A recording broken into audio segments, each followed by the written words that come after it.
welcome back to What's Trending. I'm Caitlin, and today I've got a special guest with me. Eric Ward from the Texas Tech Athletic Department is the Assistant Director for Promotions and Fan Engagement. How's it going? Good, how are you? Thanks for having me. Thanks for joining us. Thanks. All right, so how do you think social media has changed the way people watch the Super Bowl, if at all? I think it's really important.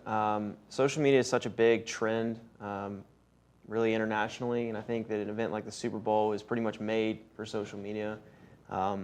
People really enjoy connectability these days and being able to keep up with everything that's going on around the world, and having a social media to cover an event like that really makes a big difference. Right.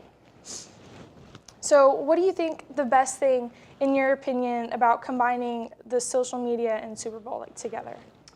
Well, for forever, everybody has their Super Bowl parties, and that's a big deal, but social media kind of makes your Super Bowl party extend to all over the world. I mean, you have the opportunity to really see what your friends in other places are thinking and what their interaction with the game, and having every event of the Super Bowl just live covered everywhere. It really extends your party kind of to wherever you want it to be. Right, right.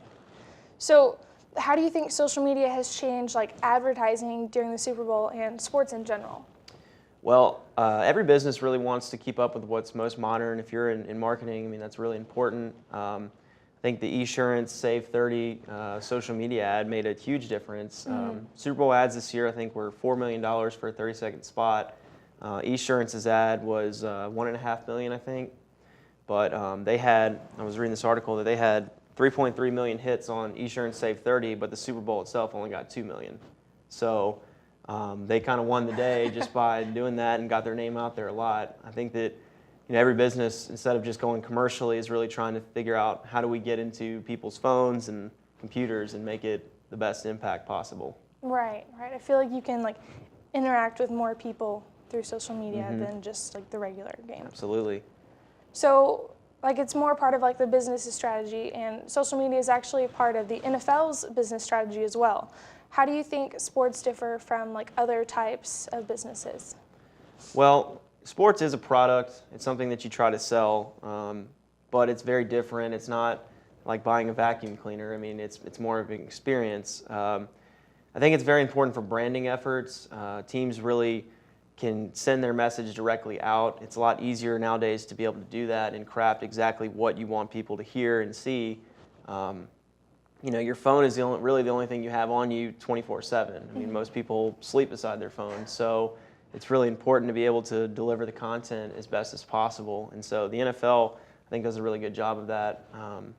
Each of the individual teams really have their own unique strategy, and I think that they know best how to connect with their fans, and that connectability is just so important when you're trying to sell tickets. Right, yeah. Is there a downside to integrating social media in sports? Yes and no. I think that there's the old adage that any attention is good attention, but there is the opportunity in an event as big as the Super Bowl where you can make a mistake. I think a lot of people probably saw the JCPenney ad on Twitter when they were about tweeting with mittens. Well, there was a substantial amount of time where people really thought that JCPenney had somebody who was maybe not sober that was tweeting, and I think a lot of people were kind of getting on that. Of course, it was all part of their plan, and they got a lot of attention. But it kind of rings some bells. It gives you knowledge that there is opportunity for you to kind of really destroy everything. An event like the Super Bowl is such a big deal. Everybody's paying attention, so there's always opportunity, but for the most part, it's always really good. Yeah. Do you think social media should be more integrated in sports or less? I think more is better. Fans in all sports really want to feel that connection with players, with coaches, with behind the scenes. Working in sports, there's a lot of things that we take for granted that we get to see on a daily basis what it looks like underneath the basketball arena or the football locker room, or you get to hear and talk to these coaches and things like that. But the casual fan doesn't always get to experience that, and that's one thing that social media is very different because you can control that in-house. I think it's great to be able to connect that to fans and really get to show them those experiences, and there's so many different platforms you can do that on now that more is definitely better.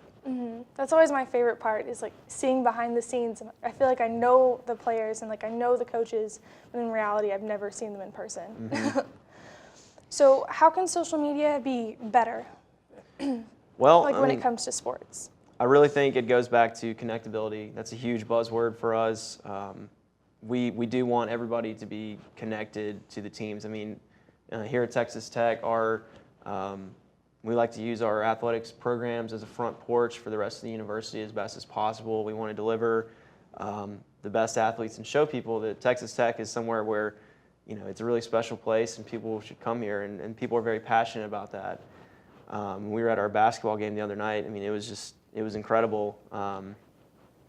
But there's always an opportunity to get better. There's always an opportunity to give more, and we really want to show exactly what our fans want to see, and that's our good programs. So I think the best thing possible to do with social media is just to really show everything you can with your athletics programs.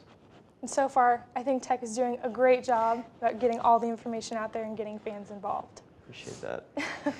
Well, thanks for joining us this week, and thank y'all for watching. Be sure to tune in next week for the next episode. What's Trending is produced through the Outpost and the College of Media and Communication at Texas Tech University.